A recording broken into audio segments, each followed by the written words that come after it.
They found a second .40 caliber Glock inside of his car. The question being asked, how could he be allowed to buy those guns legally in Colorado? The question not being asked, how does an unemployed graduate student afford to buy them? Look, a decent AR-15 rifle costs $1,000 or more all by itself. The shotgun and the two handguns would easily run another $1,000 total. Spare mags, sights, slings, and so on, you're going to run another $1,000 across those three firearms. The bulletproof vest, that's easily another $800. And then you have all the money spent on bomb-making materials. Which brings us to our next question.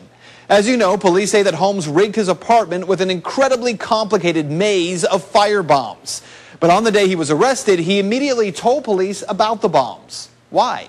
So our second question, where did this graduate student in neuroscience learn how to make a series of bombs so complicated that the FBI took 2 days to figure out how to disarm them?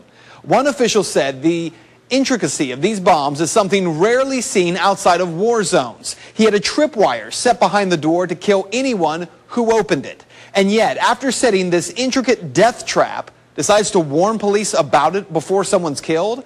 Doesn't make a whole lot of sense. Neither does what police are saying about this being a lone wolf attack. All the evidence we have, every single indicator is that this is all Mr. Holmes's activity and that he wasn't particularly aided by anyone else. But is that true? Eyewitness reports from the scene indicate that Holmes got a phone call from someone inside the theater, and also that tear gas was thrown from more than one location. He got a phone call, and most people, when they get phone calls in theaters, they go straight out into the lobby to answer it. This person went directly to the emergency exit. He had his foot propped open by the door, and from the crack, it looked like he was signaling somebody or looking for somebody to come his way. As I was sitting down to get my seat, I noticed that a person came up to the front row, to the front right, sat down, and as credits were going, I noticed it seemed like he got a phone call. So he went out towards the emergency exit doorway, which I thought was unusual to take a phone call. From what we saw, he wasn't alone. He had someone with him because the second can of tear gas didn't come from his side. So what you need to know is that there are so many questions about what really happened in Colorado. Questions we don't have answers to and we may never have answers to. What is unfortunate is that instead of really digging into why this apartment would be rigged to kill, but then Holmes would then warn police and then lawyer up and not say anything else, where he got the funding and the firearms training, and these eyewitness reports that there was more than one person, instead of asking those questions, national media want to focus all their attention on why guns were legal in the first place. National media seems too busy playing the political game, not busy enough looking into what really happened. And that is Reality Check. If you'd like to make your voice heard on the story, head over to Ben. That was not produced by InfoWars TV or Prisonplanet TV. That was produced by a local Fox affiliate.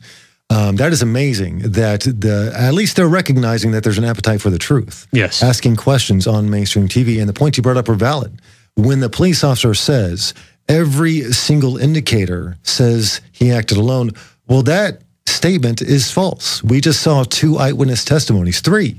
Just in this one report produced by a local news station, that there were other accomplices. So when the police officer spokesman right off says every single indicator, we know he's lying. Well, you know, he had 4 stars on his collar, which means he's probably the chief or high-ranking. Oh yeah, he's officer. Up there. Yeah, definitely. This was not an off-the-cuff remark. Bill City, our current police chief in Oklahoma City, was a public information officer during the bombing investigation, and he did the exact in Oklahoma City, yeah, running interference, throwing out red herrings left and right, and we saw at least 17 times in the archive footage. And this guy reminded me, wow, this is a knockoff of Bill City, just lying to the press. Yeah, and like I said before, the point I emphasized before, these events are happening in these heavily militarized counties.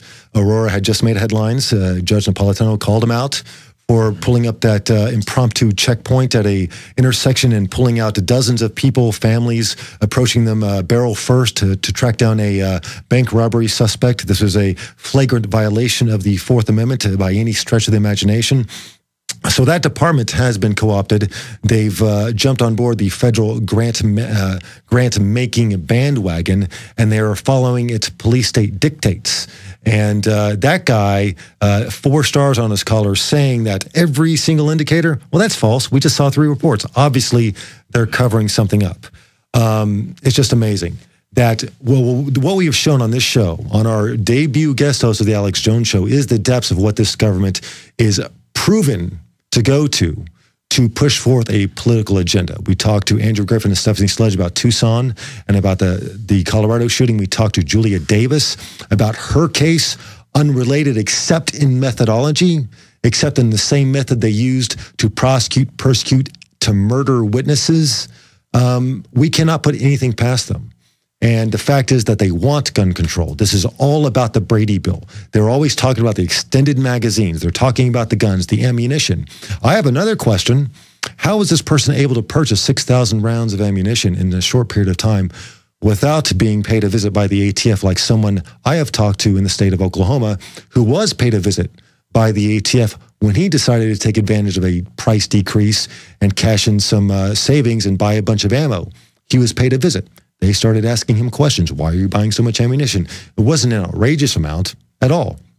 But in this case, this guy is able to go on a buying spree and purchase 6,000 rounds of ammunition. That's at least $3,000.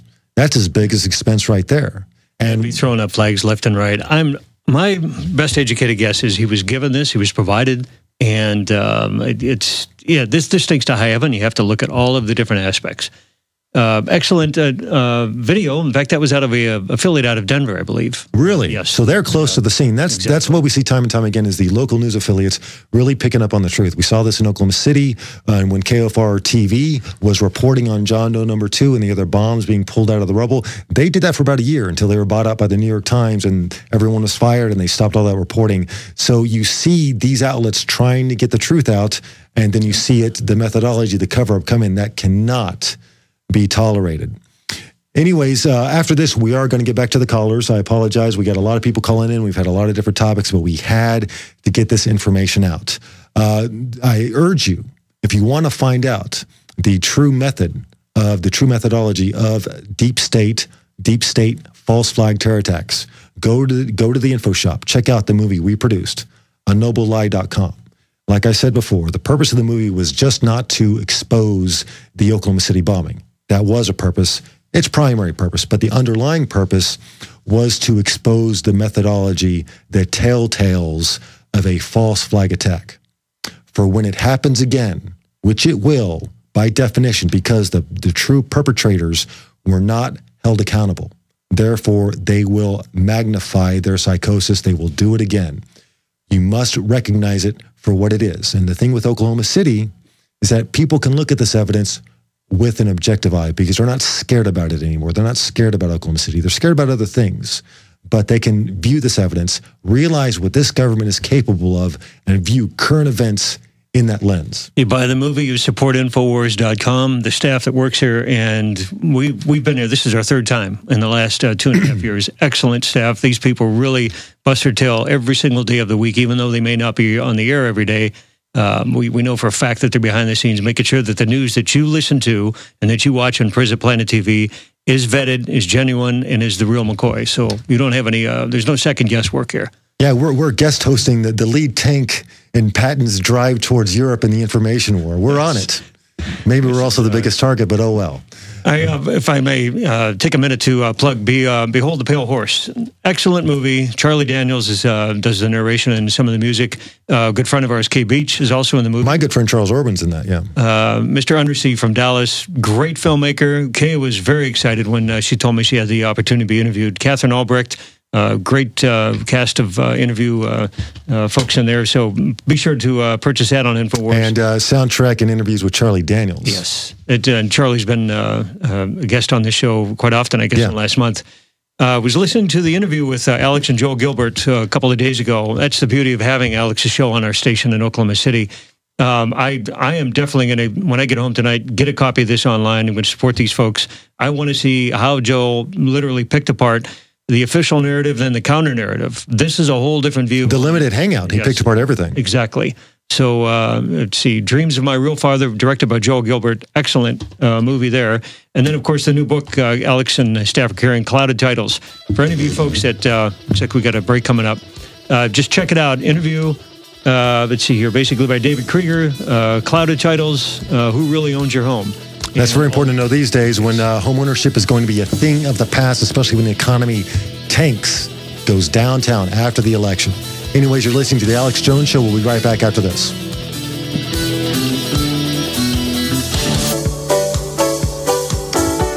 Welcome back to the final segment of The Alex Jones Show. I am Holland Van de Nieuwenhof. I also host a radio show of my own called Free Mind Report. It's on freemindreport.com on the Logos Radio Network. Chris Emery joins me. It's great to be here. Co-producer on A Noble Lie. And we're also working on our next project, a treatment of mind control called State of Mind, the Psychology of Control. We start filming next month. We project that we will be complete by early fall, and you will see that in the info shop, applying the same methodology we use in exposing the Oklahoma City bombing, now pointing it at the concept and execution of mind control.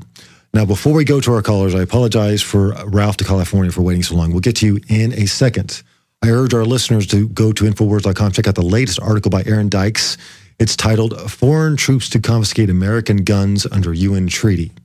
Check it out. This is the end state they desire. This is the end state, the signing of this treaty. And what does it hold for us? Article 15 is fairly obvious. There is nothing prohibiting and everything pointing the way towards international assistance in enforcement of this international treaty. And that could include up to UN troops on the streets confiscating weapons. It's in here. The provisions are here. There's nothing to stop it. And if there is a widespread nullification effort by the states, which I highly urge everyone out there to get on board. How can we fight back against this? How can we fight back? Call your state rep. Call your congressman right now. Tell them to vote no on this treaty for one thing. Tell them if they vote yes, they're out. They're out. Then go to your local level if this passes and say nullify, nullify, nullify, nullify. We must stop this from happening because the first instance we lose our guns, we're never getting those back. They're gone. They will never let that come back. I could see total chaos in the Oklahoma State House in Oklahoma City and the Texas State House in Austin. This is not going to fly. And I believe there's 17 states already in the U.S. that have a concealed carry permit. There's no way that this is going to pass in those states. They may be the holdouts, and hopefully they're going to be the bastion of at least the Second Amendment freedom. This ain't done yet, folks. It ain't done by a long shot. Let's go to our caller, our longest, most patient one, Ralph from California. Ralph, do you have a question or comment?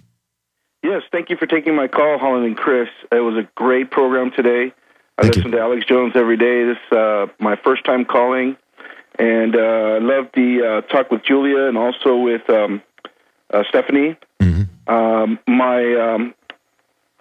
I have a large following on my Facebook page. Some people send me certain things, and a couple things I haven't heard yet regarding the events happening, and I'd like your comments.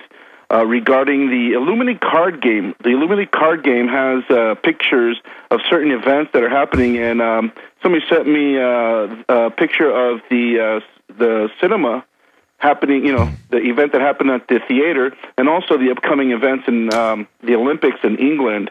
I'd like your comment on that. Well, that's a very long, involved answer. For those of you listening who want to do homework on what you brought up, where should they go? Where should they go, Ralph? Anaheim police shooting.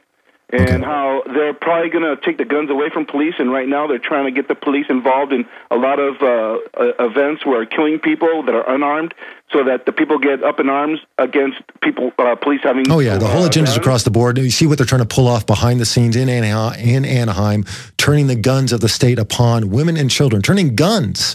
I'm reminded of the bonus army in the 20s. This is what this reminds me of, turning guns and dogs and weapons of war upon peaceful protesters.